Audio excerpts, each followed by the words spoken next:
Hola, hola Mané, ¿cómo están? Hola, bienvenido a todos los que se van integrando a este live de hoy, que vamos a hablar de medicina deportiva. Así que seguramente nos vamos a encontrar con varias mamitas que tienen hijos que hacen deporte, aunque ahora estén un poco parados, ¿cierto? Ah, y ahí está la Camilita, ya, la vamos a invitar. Camila es nutricionista, ahí se va a conectar. Estamos esperando que Camila, que es nuestra nutricionista deportiva. Hola. Hola, Vania. ¿Cómo estás, Camila? Bien, ¿y tú? Bien, oye, tiempo que no te veía. Oye, sí, pues con esto del coronavirus no nos hemos podido ver mucho. Sí, pues ¿cómo has estado? Hoy se me corta un poquito. ¿Estás con mala señal? Sí, más o menos. Es que lo que pasa es que acá vivo en el campo, entonces no me llega muy buena señal. Oye, ¿y tenés 4G o estás conectada al Wi-Fi? No estoy conectada al Wi-Fi. Ya. Oye, mira, hay varios conectados ya, así que para que empecemos luego. Nos pusimos de acuerdo en realidad hoy día para hablar de nutrición deportiva porque es un tema que mucha gente habla y poca gente sabe. ¿Cierto? Sí. Porque hay muchas cosas en internet, en todos lados, de que come esto, que come este otro, de repente uno mismo a veces no sabe y comete algunos errores con los pacientes. Entonces la idea es que tú nos puedas orientar un poquito. Ya hay hartos pacientes, personas que nos mandaron preguntitas, ¿ya? Y yo creo que empecemos al tiro, ¿cierto? Tú Sí, eres acá en los Andes. Camila, ¿cómo? ¿tú vives acá en los Andes? ¿Vives en los Andes? Entre Los Andes y San Felipe. Ah, ya. Justo al medio. Ya, es que te vi que atendías en Viña también. Sí, estaba atendiendo en Viña, pretendo ojalá retomar mayo, junio, no sé, ojalá. Sí, pues. Y sí, pues atiendo en San Felipe, en Los Andes y en Viña. Ya. Oye, ¿qué te parece que empecemos ya a conversar un poquito? Y yo te voy a hacer una preguntita que los pacientes nos hicieron, las personas nos hicieron. Por ejemplo, te tengo anotado. ¿Qué es lo que es el balance energético? Ya. Ahí vamos a partir como por la base, ¿ya? Y quiero empezar hablando un poco de lo que es el metabolismo, como para agarrar la base y después empezar a hablar de lo que es el balance energético. ¿Ya? Ya. Primero, el metabolismo es la forma que nuestro cuerpo tiene para obtener energía por medio de los alimentos. Eso hay que tenerlo claro, no hay que confundirlos con la digestión, por ejemplo, que se tiende a decir muchas veces que tengo buen metabolismo porque como y voy al baño. Sí. Entonces hay que tener claro que eso es digestión y no es metabolismo. Entonces, primero, ¿qué es lo que yo hago? O sea, por lo menos yo en mis consultas busco primero el metabolismo basal de la persona. ¿Ya? Ahora, ¿qué es el metabolismo basal? Y ahí se van a empezar a responder varias preguntas de las que nos hicieron. El metabolismo basal es como la cantidad mínima de energía que el cuerpo necesita para poder vivir. Son como las cuentas básicas que uno tiene que pagar a fin de mes. Es como la cuenta de luz, de agua, de teléfono, son como cuentas fijas. ¿Ya? Lo que necesita uno para respirar, ¿o no? ¿Cómo? Es como lo que necesita uno para respirar. Por claro, respirar. Para vivir es como...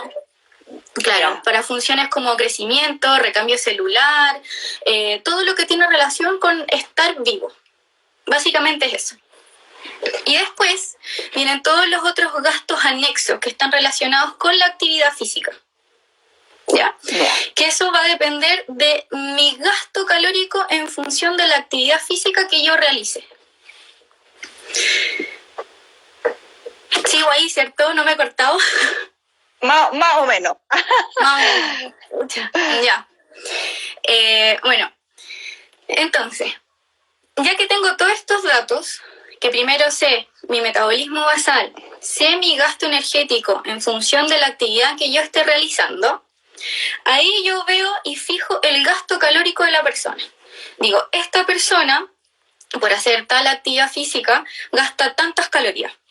Esta otra persona o esa misma persona, por hacer X actividad física, gasta otro tipo de calorías. Por ejemplo, un día que yo no hago actividad física, es un día completamente diferente a un día donde sí realizo actividad física. Y hay diferenciaciones entre cada actividad. Por ejemplo, si yo practico, no sé, taekwondo, va a ser un día completamente diferente a un día que voy a ir a piscina, o un día de gimnasio, o un día que voy a salir a trotar. Son gastos calóricos diferentes que van en función de la intensidad y el tiempo que yo me demore en hacer esa actividad. Y todo Camila, para todo eso existen tablas y fórmulas, ¿cierto? Para que la gente sepa. Ese número uno no se le ocurre, uno tiene fórmula y está calculado. Sí, todo se hace en función de, fórmulas para calcular metabolismo basal hay muchísimas. Yo ocupo una que ya lleva bastante tiempo y se ha visto que tiene una buena correlación con la calorimetría indirecta, que es una forma de medir el gasto calórico por la diferencia de gases que uno produce. Entonces se ha visto que ahí tiene una muy buena correlación. Y para calcular el gasto calórico en función de la actividad física, también hay tablas. Está una metodología que es por tablas y hay una metodología que se hace por medio de los METs. ¿Ya? Lo que yo he visto es que por los METs se tiende como a sobreestimar un poquito, ¿ya? Entonces he visto como dentro de los cursos, del diplomado que he hecho y todo, se ha visto que hay una mejor correlación. Obviamente cada cuerpo es diferente y el metabolismo de cada ser humano es muy distinto, entonces una fórmula tiende a ser un poco genérica, no es como exacta, ¿ya? Oye, Camila, y por ejemplo, en una forma práctica, porque a uno le enseñaron a lo mejor en la universidad, una forma práctica para que los pacientes sepan si están realmente gastando calorías o están haciendo un trabajo de esfuerzo, porque uno puede pensar que está cansado, pero tiene unos latidos un poquito más de lo normal. ¿Existe alguna manera como que las personas sepan si están realmente haciendo un esfuerzo físico? Sí, ahí tenemos la percepción del cansancio, de decir, de una escala de, por ejemplo, de 1 a 10, 1 muy fácil, 10 muy difícil. La idea es estar siempre entre 7 y 8 para notar los cambios en composición corporal que buscamos, dependiendo del tipo de actividad que estamos realizando. Y por otro lado, existen los relojes o los pulsómetros que marcan en nuestra frecuencia cardíaca y el gasto calórico que estamos realizando. Entonces, esa también es una forma de poder medir nuestro gasto. Eso sí, los relojes no tienen tan buena correlación en cuanto al gasto como los pulsómetros de banda que se ponen acá en el pecho. Entonces, primero la percepción del cansancio.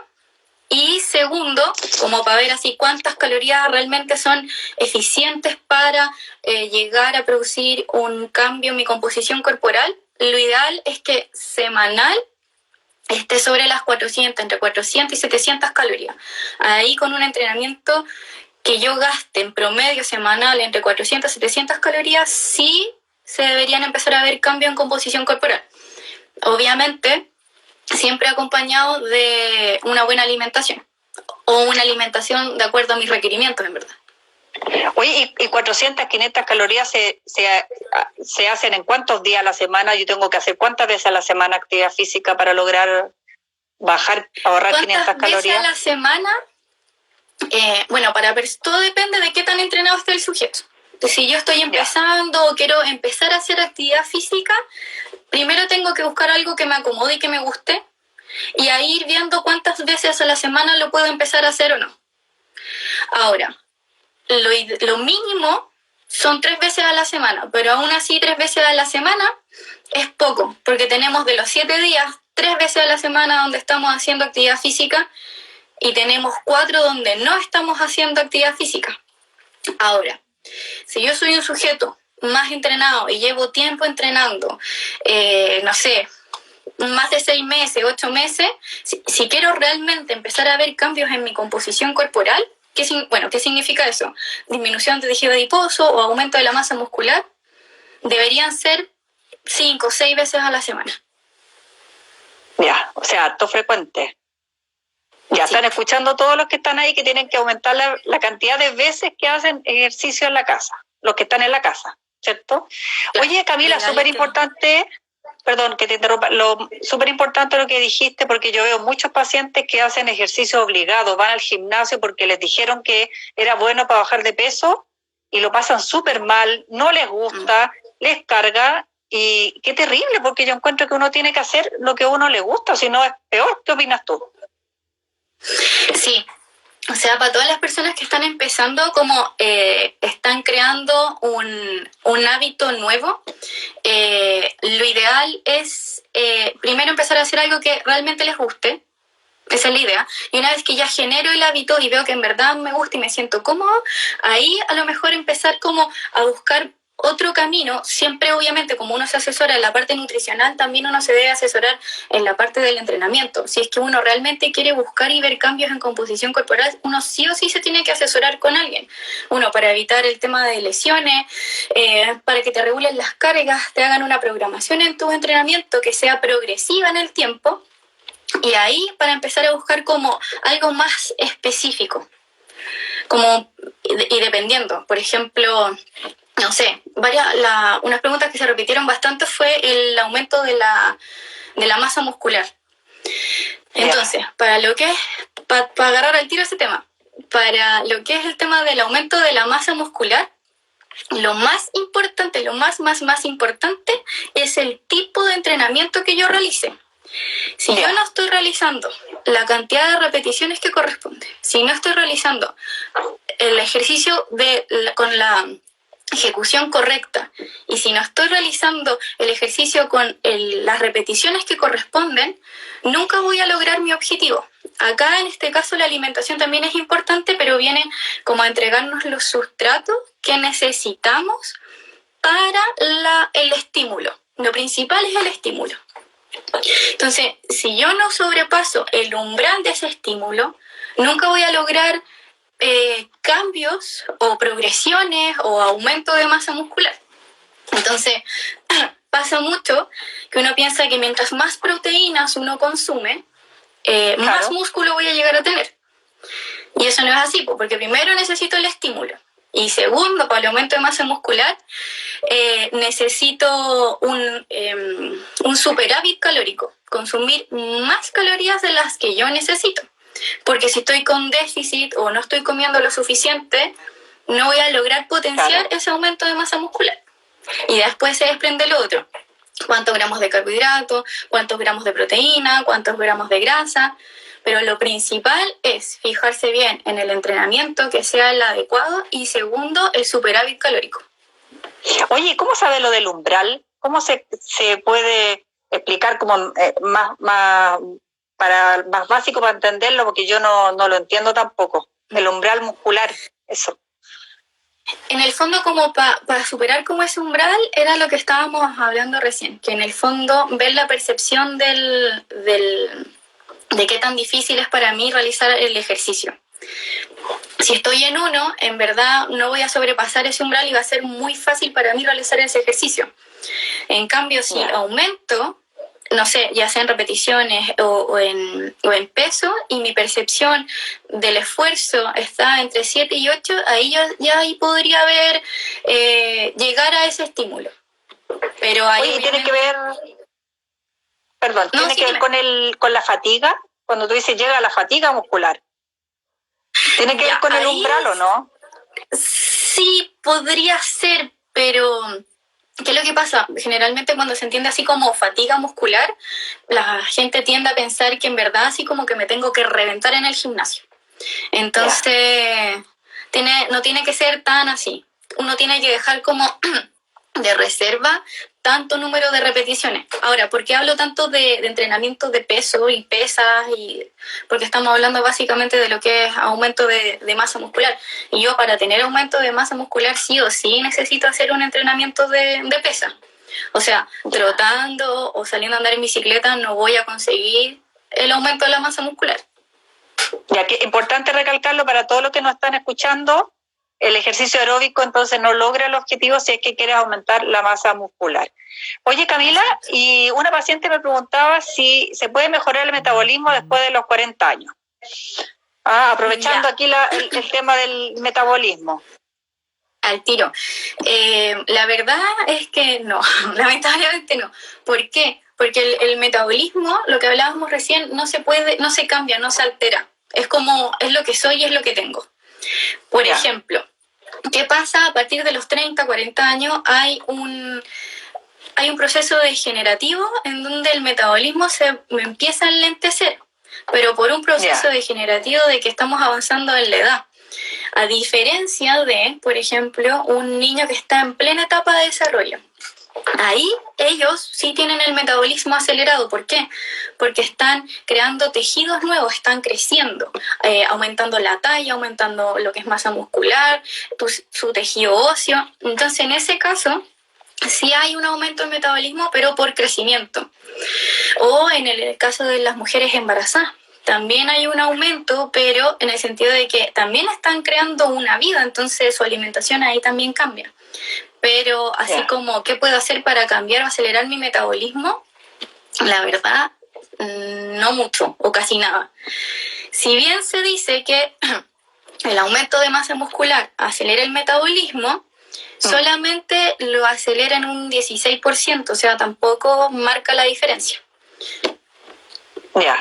Pero si yo, por ejemplo, mezclo las dos cosas, ejercicios de fuerza para mejorar un poquitito la masa muscular, estoy hablando para los de arriba de 40, y mejoras un poquito tu masa muscular, pero además lo combinas con ejercicio aeróbico para aumentar el gasto calórico en la semana. Ahí no estoy cambiando el metabolismo basal, ¿cierto? Es que el metabolismo basal es como inamovible, porque va a depender de mi sexo, de mi edad, de mi peso y mi talla. Entonces, en verdad, ahí no hay mucho que yo pueda hacer. Todo lo que yo pueda hacer anexo como actividad física me va a producir un gasto calórico más elevado, pero acelerar mi metabolismo no hay nada. Es como intrínseco. Oye, me pregunta acá una chica, entre 7 y 8, me imagino que es la intensidad con la que tú haces ejercicio, ¿tiene relación con las pulsaciones? Claro, es como la percepción del esfuerzo, que 1 sea muy fácil y 10 sea muy, muy, muy difícil. ¿Y tiene que ver con el nivel anaeróbico? O sea, que ya entras en rango anaeróbico cuando estás en nivel sobre 7. No necesariamente, porque, por ejemplo, ya que sea anaeróbico significa, bueno, ahí ya es más complicado porque nos pasaríamos como a lo que es bioquímica, el ciclo de Krebs y esas cosas. Entonces, es más que nada como para dejarlo simple, como ver percepción de esfuerzo. Perfecto. Oye, mira, preguntaba, aprovechando el metabolismo, una Lola estudiante, ¿la ansiedad tiene que ver con el metabolismo? ¿Cómo? Me pregunto una Lola estudiante, si la ansiedad tiene que ver con el metabolismo en una estudiante. No necesariamente, o sea, hay que tener claro que pasa muchas veces que uno dice, estoy ansiosa o tengo ansiedad y me dan ganas de comer, pero muchas veces es hambre. A mí por lo menos me pasa que la mayoría de mis pacientes me dicen, es que justo después del almuerzo me baja toda la ansiedad y me dan ganas de comerme algo dulce. Y yo les pregunto, ¿y qué almorzaste? Arroz con pollo con lechuga. ¿Y cuánto pollo? Así un poquito de pollo. ¿Y cuánto lechuga? No, así un poquitito. Entonces le digo, entonces es hambre. Y después que comiste, no, nada, hasta que llegué a mi casa y de nuevo me bajó la ansiedad, entonces me dieron ganas de comer algo dulce de nuevo. Entonces le digo, claro, eso evidentemente es hambre. Y otras veces el hambre la confundo con la sed. Entonces también ahí hay que tener ojo porque, no sé, pues si tengo deseos de comer como cosas que tengan más líquido, no sé, frutas jugosas o cosas así, es porque en verdad lo que estoy sintiendo es sed y no hambre. Entonces hay que tener ojo para poder diferenciar entre sed, hambre y ansiedad. Oye, Kabila, y ya, con esto más o menos listo el metabolismo, ¿cierto? Lo que vamos a hablar de metabolismo. Hay otra pregunta que a mí siempre me hacen y nos hicieron varias veces. ¿Cuál hora es la mejor para hacer ejercicio? ¿Temprano en la mañana? ¿Cuál es la hora mejor? Sí, para hacer ejercicio. No hay como un mejor horario, el que sea más cómodo para cada uno nomás. Por ejemplo, a mí me gusta entrenar en las mañanas porque digo, ya, ok, la primera tarea de entrenamiento, lista, la hice, y después me olvido de que tengo que entrenar. Porque generalmente en las tardes, como atendía antes, estaba toda la tarde atendiendo, entonces después decía, y me decía, mira, entrenar, ya estoy cansada, no tengo ganas, me duele la cabeza. Entonces en mi caso me costaba entrenar en las tardes, ahora que empecé a trabajar. Pero cuando estaba en la universidad, que tenía las clases en la mañana, en la tarde sí tenía más energía y entrenaba en la tarde. Entonces, horario, no hay como, este es el mejor horario, no. El horario que le acomode más a cada uno nomás. O sea, es mejor hacer que no hacer. ¿Cierto? Eso es lo importante. Oye, ¿y qué pasa? Porque yo tengo hartos pacientes que estudian de noche y se desocupan súper tarde y quieren entrenar después de estudiar. ¿Qué opinas tú de ese entrenamiento tarde, 21 a 22 horas? Ya, ahí también todo depende. Por ejemplo, si es que en verdad, desde que salgo del trabajo hasta que voy a entrenar, tengo la posibilidad de comer algo, un alimento más contundente antes de ir a entrenar y que después de entrenar sea una colación, o puede ser al revés. Depende de lo que sea más cómodo para mí. Ahora, por ejemplo, a mí me pasa que yo juego hockey césped, entonces mis entrenamientos son de 8 a 10 de la noche. Entonces, entre que llego a mi casa, me baño y después ceno, me están dando casi un cuarto para las 12. Y ahí un cuarto para las 12 estoy cenando, 12 y algo. Entonces, ¿qué es lo que pasa? Tengo que ver primero si como mucho en la noche, mi última comida es muy copiosa, mucho volumen, me cuesta dormir, hacerlo al revés. Que la comida con mayor volumen sea antes de entrenar y después la noche una colación. Ahora, no van a engordar por comer en la noche, no van a aumentar tejido adiposo por comer en la noche. ¿Por qué? Acá, ¿qué es lo importante? Llegar a mi requerimiento calórico total del día. Eso es lo importante. Yo siempre les doy el mismo ejemplo a mis pacientes. Les digo, imagínense que ustedes tienen que llegar a los 200.000 pesos. Sí o sí durante el día. Pueden llegar, no sé, a los 150 a las 3 de la tarde y les van a quedar 50.000 para llegar de aquí a que se acuesten. Pero la idea es llegar y cubrir el requerimiento calórico total del día. Ya, ojo que estamos hablando en deporte, porque los que no hacen deporte es otra cosa, es otro escenario. ¿Cierto? Que no se les olvide. Oye, y a propósito, tirémonos al tiro por el tema de la ventana metabólica, porque eso nos preguntaron. Sí, bueno, la ventana anabólica lleva harto tiempo y ya está bien desmentida. Ya, primero, ¿qué es la ventana anabólica? Se supone que a los 30 o 45 minutos después de hacer un entrenamiento, mi cuerpo todos los nutrientes los absorbe y me ayudan a la síntesis muscular y el aumento de la masa muscular, etc. Ya, eso no es así, porque si yo no llego a cubrir mis requerimientos, de nada me va a servir esa ventana anabólica y la ventana anabólica como tal ya no existe. Entonces, ya han salido varios estudios que han dicho que en verdad eso no es así, que es como un mito, que se da mucho en ciertos tipos de entrenamiento. Entonces, acá lo importante es cubrir los requerimientos totales diarios. Ya, o sea, si yo termino de entrenar, da lo mismo el momento en el que coma. Puede ser media hora después, una hora después. Ahí depende. Sí, aquí todo depende. Depende básicamente de si tengo otro entrenamiento después, si estoy con doble turno. Si estoy con doble turno y el tiempo para recuperar mi glucógeno muscular es corto, ahí sí lo tengo que hacer antes de la hora, en verdad. Y se dan tantos gramos de carbohidrato por kilogramo de peso para esa recuperación. Cuando son entrenamientos muy glucolíticos, de mucho desgaste físico. ¿Por qué? Porque si no, entre que no alcanzo a llenar mis reservas de glucógeno muscular, el deportista no se alcanza a recuperar, no alcanza a descansar y justo le va a venir el otro entrenamiento. Entonces no va a haber esa recuperación y ese espacio para que él pueda también digerir la comida. Eso también es súper importante. ¿Qué es lo que como antes de entrenar? También es súper importante. Porque pasa muchas veces que comen media hora antes de entrenar, van en el auto a llegar al gimnasio donde tengan que entrenar y se van comiendo una barrita, se bajan y se la terminan de comer, o mientras están calentando se la van comiendo. Entonces ahí hay que tener ojo y ahí es como más riesgoso. Lo ideal es esperar por lo menos más de una hora. Mi colación antes de entrenar o lo que yo coma antes de entrenar tiene que ser mínimo una hora antes. ¿Por qué? Porque si yo consumo un alimento, toda la sangre se va a ir a mi sistema digestivo para el proceso digestivo. Claro. Entonces, si yo comí media hora antes, voy a estar en pleno proceso digestivo y después resulta que le voy a dar otro estímulo a mi cuerpo que va a ser el entrenamiento. Entonces, esa sangre se va a ir a mi músculo. Entonces, la sangre va a decir, ok, sistema digestivo, masa muscular, ¿para dónde me voy? ¿Y qué es lo que ocurre ahí? El que queda sin la cantidad suficiente de sangre y oxígeno básicamente del cerebro.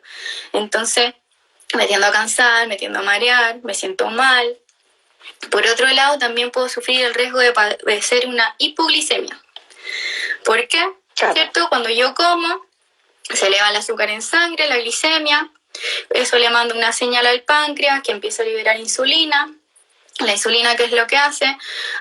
Es como una llave que abre una puerta en el músculo, donde los carbohidratos entran al músculo, pero yo por otro lado me pongo a hacer ejercicio y eso abre otra puerta en el músculo, donde también empieza a ingresar glucosa. Entonces los niveles de glucosa en sangre empiezan a bajar, y ahí a mí me puede llegar a dar una hipoglicemia, que no me llegue la cantidad de carbohidrato o glucosa al cerebro. Entonces, ¿cómo se siente eso? Empiezo a sentir como que me empiezo a poner como tiritón, me empiezan a transpirar las manos como frías, empiezo a sentir un cosquilleo frío atrás en la nuca, me siento como mareado, empiezo a ver como por un túnel, puntitos negros. Entonces, ¿te ha pasado? Hay que tener ojo. ¿Te ha pasado, parece? ¿Te ha pasado, parece? Sí. Sí. No, oye, a varios pacientes también les pasa. Oye, ¿mito o realidad? ¿Da hambre hacer ejercicio? Porque muchos pacientes me dicen, es que estoy haciendo deporte, entonces ahora tengo más hambre. ¿Es así o no es así? Sí, da hambre porque tus requerimientos calóricos aumentan. Entonces, indudablemente sí da hambre porque necesitáis más sustrato. Ahora, ¿cuánto más tengo que comer? Ahí depende, porque de repente uno puede abusar y decir, no, si en verdad entrené, me voy a comer todo esto, me lo gané, me lo merezco. Entonces ahí hay que regularlo, pero sí da hambre. Oye, mira, preguntan ahí, para evitar la pérdida de masa muscular después de entrenar, ¿qué debo comer y cuántas horas no debo dejar pasar? Ya, ahí en ese caso también lo mismo. Principalmente cubrir mis requerimientos calóricos totales diarios según la actividad que yo esté realizando. Al cubrir mis requerimientos calóricos totales diarios, tengo que preocuparme de cubrir carbohidratos, proteínas y grasa. Porque a la hora que yo empiezo a no consumir todos los alimentos que tengo que consumir, voy a producir un déficit calórico. Y ese déficit calórico puede llegar a repercutir en el deterioro o la pérdida de la masa muscular. Ahora, ¿cuánto rato? También va a depender. Si yo soy principiante, estoy empezando a entrenar, hasta mi siguiente comida nomás. Por ejemplo, si entreno en la mañana, puedo esperar la colación de media mañana o el almuerzo. Si entreno en la tarde, la cena. Pero si soy deportista ya de alto rendimiento y estoy con doble turno, y sí es necesario recuperar los nutrientes, pero por un tema de volver a llenar de carbohidrato mi músculo y porque los tiempos se me empiezan a acotar. Oye, y hablando de carbohidratos, ¿qué pasa con las bebidas isotónicas? ¿Es para todos los deportistas? ¿Es para todas las personas que hacen ejercicio? Porque la gente toma por tomar bebida isotónica, porque tiene sed, toma bebida isotónica. Sí, o cuando están enfermos en la guata. Sí. Ya, las bebidas isotónicas, como dice el nombre, son bebidas para deportistas. No si voy al gimnasio, estoy un rato levantando pesas, o voy, no sé, a zumba, o estoy empezando a hacer actividad física, no, la isotónica ahí no va. ¿Por qué? ¿Cuál es la función de la bebida isotónica? Es recuperar todos los carbohidratos que yo perdí durante el entrenamiento. además de ciertos micronutrientes como el sodio y el potasio. Pero esa es la función, es para deportistas. O sea, el consumo de carbohidratos durante el deporte empieza a partir de los 75 minutos en adelante. Ahí yo empiezo a dar gramos de carbohidrato por kilogramo de peso por hora. Antes de eso, no. Y a partir de la hora y media más o menos, ahí ya empiezo a dar cargas más importantes de carbohidratos. Antes de eso, no es necesario. De hecho, medio litro de isotónica equivale más o menos casi a 3/4 tazas de arroz, por ahí. Ya, harto. Sí, más o menos, sí. No, queda súper claro. Oye, ¿qué más nos queda? De balance energético parece que estamos bien. Ya. Oye, me preguntaba un amigo bien conocido de los dos, ¿qué hago para evitar la atrofia muscular estos días que no he entrenado o que no he hecho ejercicio por el coronavirus? Ya. A mí también me hicieron esa pregunta. ¿Qué puedo hacer para entrenar, para evitar la pérdida de masa muscular si no tengo tantos implementos, etcétera? Lo mismo. Hacer ojo, tener presente la percepción del esfuerzo. Si es muy fácil para mí, no estoy cumpliendo y llegando a ese umbral, al estímulo que yo necesito. Por lo tanto, volvemos a lo anterior. Percepción de esfuerzo entre 7 y 8. Independiente de la actividad o el entrenamiento que yo esté realizando. Ahora, ¿qué entrenamientos son más beneficiosos para lo que es el aumento de la masa muscular? Todo lo que sea trabajo de hipertrofia, o sea, un aumento de la masa muscular. ¿Por qué? Porque claro, evidentemente si yo me pongo a trotar, a correr o a hacer HIIT, no voy a tener un aumento de la masa muscular. Yo necesito estimular primero la masa muscular. Eso es lo principal. Yeah. Y segundo, viene acompañada la alimentación. Que la alimentación tiene que ir de acuerdo a mis requerimientos. Y lo mismo que decía recién, no por llenarme de proteínas significa que voy a evitar la pérdida de masa muscular. Si bien hay estudios, pero para lo que son lesiones de menisco o ligamento cruzado, que ahí en verdad están casi que postrados en la cama, ahí en esos casos vi un estudio que se le daban entre 2,5 gramos de proteína por kilogramo de peso para prevenir la pérdida de masa muscular. Pero ahí también hay que entender que están pasando por un proceso catabólico que es en el fondo la lesión o la recuperación de la lesión. Oye, entonces para no, por lo menos no perder, o sea, es difícil ganar si no podemos ir al gimnasio, ¿ya? Pero para que nos quede claro, para no perder, para quedar en balance neutro con la masa muscular, ¿qué hacemos? Ir al nutricionista. Online con la Camila. Básicamente no hacer como restricciones calóricas muy grandes si queremos evitar la pérdida de masa muscular, porque si hago restricciones calóricas muy grandes me va a quedar falta de nutrientes, proteínas, carbohidratos y grasa, y ahí el cuerpo inevitablemente tiene que sacar la energía de alguna parte, sobre todo cuando estoy entrenando, y ahí la saca directamente de la masa muscular. Ahora, sí, pues, no es por tirarnos flores ni nada, pero es importante ir al nutricionista para que te diga qué comer, cuándo comer, qué comer, según tus requerimientos, la actividad física que estás realizando, el gasto energético que estás teniendo. Si bien uno puede dar recomendaciones generales, son como súper generales. Sí, alguien dice, además de la nutricionista, la nutrióloga, por si acaso tiene alguna enfermedad asociada, obviamente, ¿cierto? Sí. Ya, hoy estaba anotando ahí tu Instagram, Cami Arias Nutricionista. Que todavía no sé cómo, ahí lo fijé. Ay, no lo fijé nada, que quería fijar ¿te aparece fijado? Sí, a mí me aparecen los dos. ¿Está fijado? Ya. Oye, mira, la idea, ahora que me preguntaban, es comer antes o después del ejercicio. Buena pregunta, siempre me preguntan. Antes y después. Sí o sí antes, dependiendo del horario en el que entrene, y ahí voy a aprovechar de tocar el tema del entrenamiento en ayuno. ¿Por qué? Porque ¿de qué depende eso? Por ejemplo, si yo entro a trabajar a las 8 de la mañana y en la tarde no tengo el tiempo para entrenar y lo tengo que hacer sí o sí en la mañana antes de ir a trabajar, el consumir una colación antes de entrenar, esta persona tendría que levantarse a las 4 de la mañana a comer. Entonces, ahí tampoco sería lo ideal. Entonces, en esos casos, ¿qué es lo que yo hago?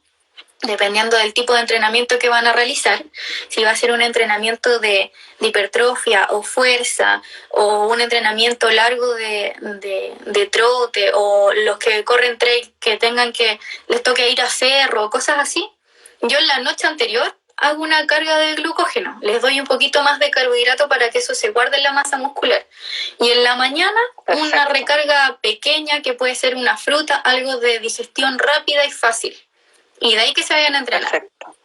Ahora, si en verdad les cuesta y no les gusta sentir como esa pesadez y en verdad les acomoda entrenar en ayuno, no hay ningún problema. Ahora, si lo buscan para ver cambios en composición corporal, para disminuir grasa, ese no es el camino. El camino es el déficit calórico. Perfecto. Oye, ¿y qué pasa entonces en ayunas cuando una persona quiere entrenar en ayunas? ¿Es peligroso? ¿Es bueno? Ahí básicamente uno tiene que, no es ni malo ni bueno, es como otra opción más. Por ejemplo, los sumos, ellos entrenan en ayuna.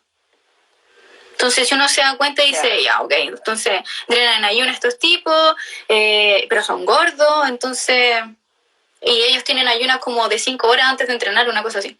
Entonces, depende básicamente de cada uno, qué es lo que me acomode más. Claro, yo había leído alguna vez de que el entrenamiento en ayuda, que es un entrenamiento, o sea, es adaptar al cuerpo a soportar grandes horas sin carbohidratos, que se usaba mucho en los deportistas que tenían, ¿cómo se llama?, de alto duración los ejercicios, que corren kilómetros y kilómetros.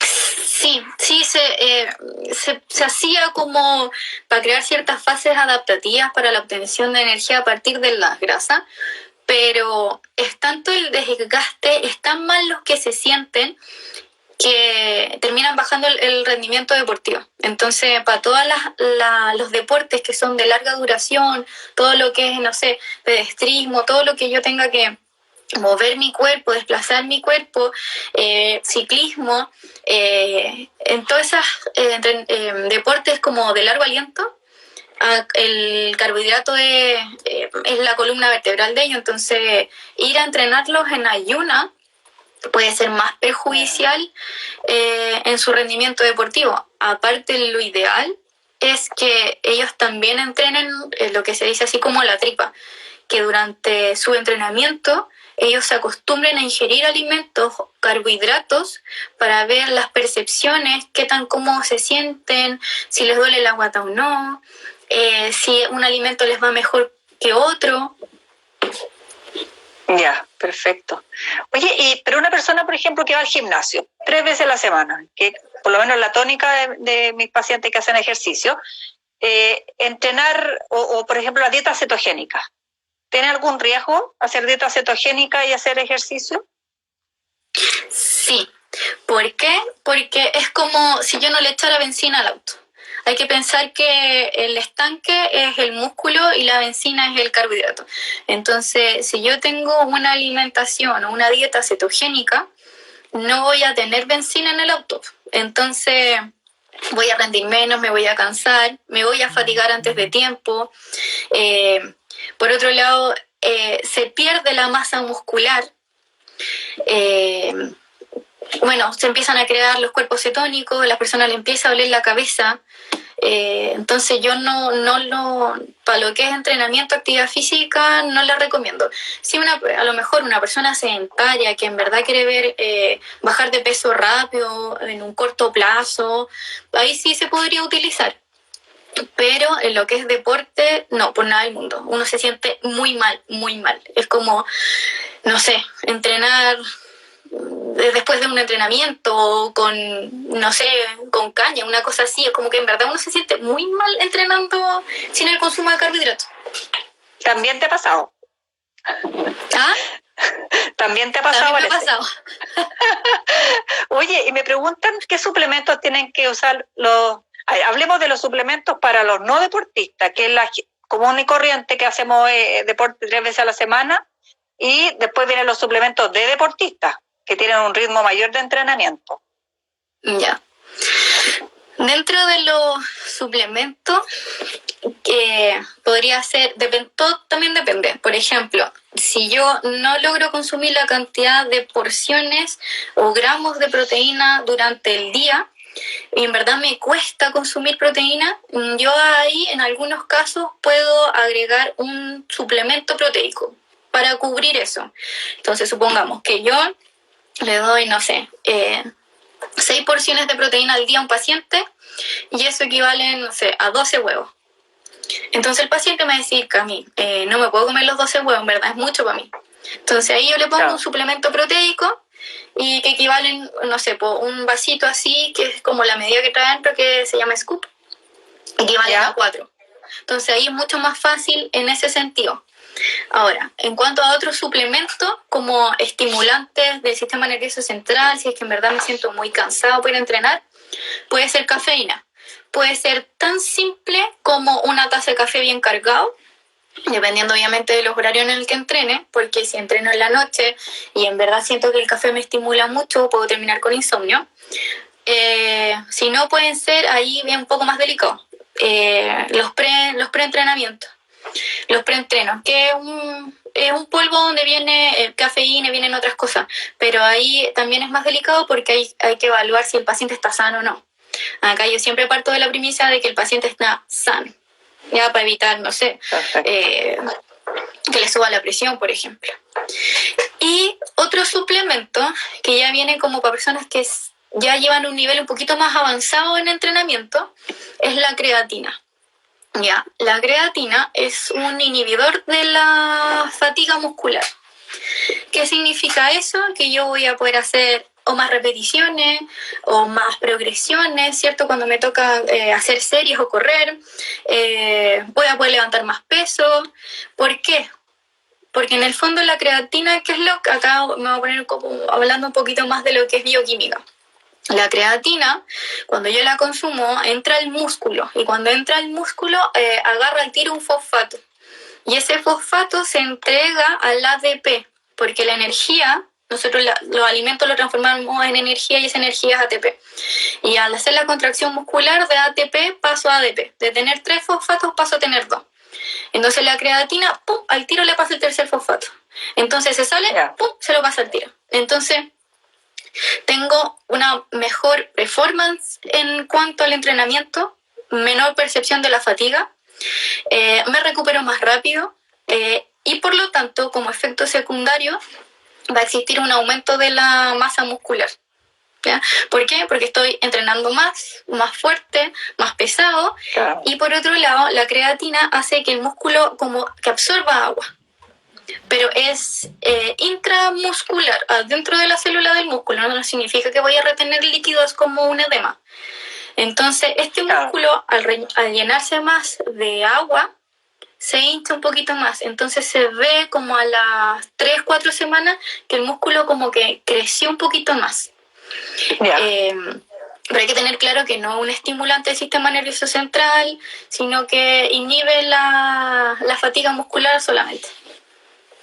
Perfecto. Oye, para todas las personas que preguntan por dosis y cosas así, yo creo que eso tienen que preguntarlo directamente a la Camila, porque qué sé yo, cuánta cafeína, preguntaba alguien. Me preguntaron por los geles. Los geles, ¿eh?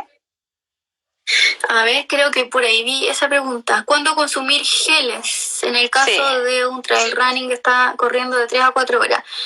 Ya, lo ideal, el consumo de geles o carbohidratos durante el deporte se debe hacer cada 1 hora. Y dependiendo de cuánto rato yo esté haciendo ese entrenamiento, cuántos gramos de carbohidratos necesito consumir. Si voy a entrenar, a ver si me acuerdo. No me acuerdo muy bien, pero eso lo tengo anotado. Pero entrenamientos de 3 a 4 horas necesitan aproximadamente entre 30 a 60 gramos de carbohidrato por hora. Entonces ahí habría que ver cuántos son los gramos de carbohidrato que aporta el gel. Hay geles que aportan de 18 gramos de carbohidrato, hay otros que aportan 25. Entonces ahí habría que ver.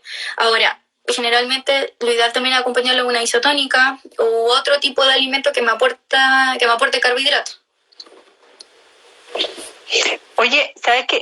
Y que un tema súper importante que me preguntaron algunas mamitas que tienen adolescentes deportistas.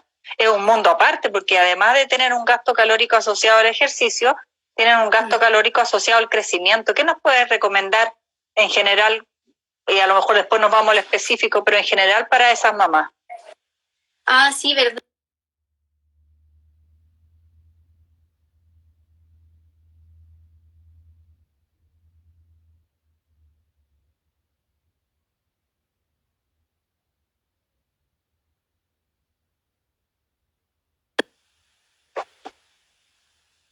Específico, cuánto, la cantidad, en qué momento.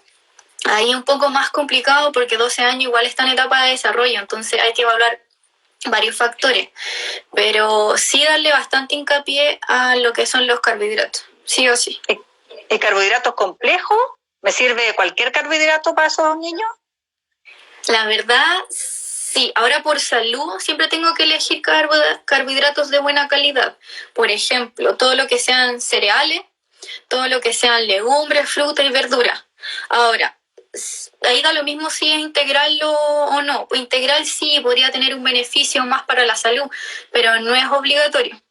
Ahora, si yo veo que dependiendo de las horas de entrenamiento, si ella tiene un entrenamiento largo, que pueden ser 2, 3 horas y le toca ir a entrenar a un cerro, cosas así, yo no le voy a mandar un plato de lentejas para que se coma en la mitad, porque no terminaría con dolor gastrointestinal, vómito, diarrea. Ahí en esos casos se ocupan azúcares simples o azúcares refinados. ¿Por qué? Porque tienen una absorción más rápida. Entonces pasan nomás, como por ejemplo la isotónica, como por ejemplo los geles, como por ejemplo sachet de manjar también que a algunos les doy, pueden ser dulce membrillo, cosas de absorción rápida. Pero solo en esos casos o para cubrir requerimientos muy altos, que no le puedo dar a una persona, por ejemplo, no sé, para cubrir su requerimiento de carbohidratos, no sé, 10 tazas de arroz a una niña de 12 años, 10 tazas de arroz, a lo mejor no se la va a poder comer. Entonces ahí yo prefiero meter azúcar. Perfecto. Oye, me imagino que no es lo mismo la alimentación de un joven cuando está entrenando durante la semana que va al colegio a cuando va a competir. Claro, porque ahí uno básicamente se tiene que adaptar a los horarios del colegio.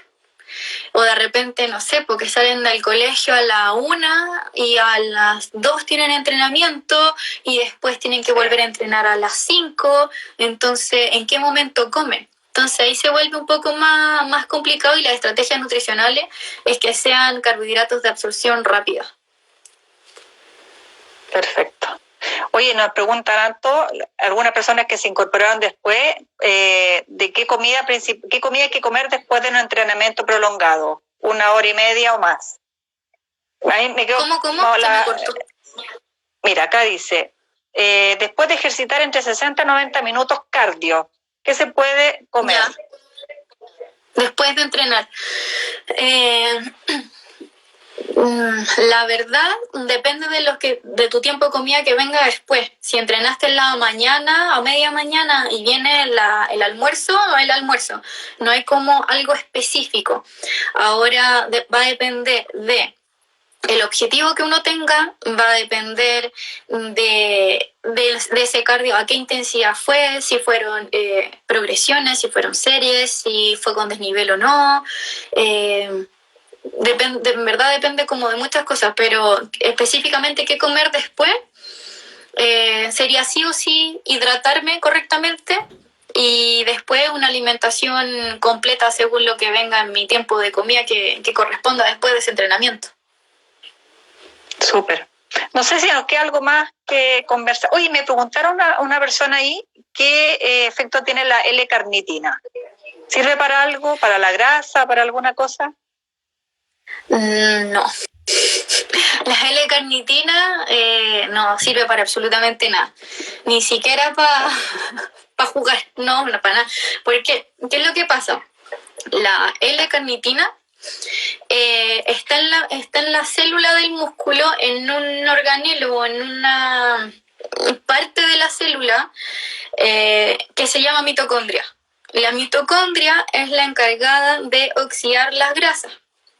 La mitocondria tiene como dos puertas o una doble membrana, que para entrar a la mitocondria, para que el ácido graso pueda entrar a la mitocondria, necesita la L-carnitina. Entonces la L-carnitina está aquí y está acá, pero la cantidad de L-carnitina que puede llegar a tener una mitocondria es como una. Esto es lo que yo tengo y esto es lo que voy a tener. No por consumir más L-carnitina significa que voy a quemar más grasa. Es como querer tener una mejor capacidad aeróbica o respiratoria y comer alvéolo o pulmones. Claro. No tiene nada que ver. Es como algo así. Claro. Ya. Oye, yo creo que hay hartas cosas que nos quedaron claras, hay hartas cosas que yo creo que faltaron. Veo hartas preguntas como específicas. Yo creo que eso hay que verlo contigo directamente, porque ya si tengo tanta edad y hago tal ejercicio, o necesito o no necesito suplemento, eso hay que verlo, ¿cierto?, directamente con el profesional. Y yo te quería preguntar, ¿dónde te pueden ubicar las personas que quieren atenderse contigo? Ya, sí, pues en verdad eso es como súper específico y primero se tiene que hacer la evaluación de la persona, preguntarle por horarios, tipo de entrenamiento, objetivo, es mucho más personalizado. Y actualmente en el único lugar que estoy atendiendo, que puedo atender, en Vida Salud, que ahí se están siguiendo todos los protocolos para prevenir y evitar el contagio, ¿cierto? Se toma temperatura al entrar, se pregunta si estuvieron en contacto con alguna persona enferma, se hace la desinfección que corresponde y por el momento también consultas online. Hasta el momento, por eso nomás. Yo ahí fijé tu Instagram. ¿Cómo te pueden ubicar las personas? Bueno, pueden llamar al Clínica Vida Salud de la ciudad de Los Andes, ¿cierto? Que ahí lo estoy poniendo. Pero también te pueden ubicar a tu Instagram. Claro, me pueden escribir al Instagram y ahí también está mi número de teléfono. Entonces, generalmente yo fijo las horas por WhatsApp o las preguntas que tengan. Me pueden preguntar por WhatsApp también. No me llamen porque no les voy a contestar. Solamente mensajes, por favor. Pero sí, puede ser por Instagram o WhatsApp. No hay problema con eso. Oye, mira, hay varios que nos han pedido otro lead. Si hay dudas, si hay preguntas y te mandan WhatsApp, podemos hacer otro lead. Pero la idea es que se comuniquen contigo y te hagan llegar las dudas que tengan. Yo te agradezco, Camila, porque te atreviste hoy día. Sí. ¿Viste que no es tan terrible? Gracias a ti por obligarme en cierta forma, porque no lo habría hecho jamás. Bueno, este coronavirus pues nos ha obligado a salir del caparazón de la zona de confort. Y hemos tenido que, también es nuestra manera de aportar. Yo no estoy en primera línea, yo estoy detrás del celular en estos momentos, pero siento que esta es la manera de que podemos ayudar a las personas que lo necesitan, ¿cierto? Sí, así que muchas gracias, espero que nos volvamos a ver luego en Vida Salud. Gracias. ¿Ya? Que estés bien. Chao, chao. Chao.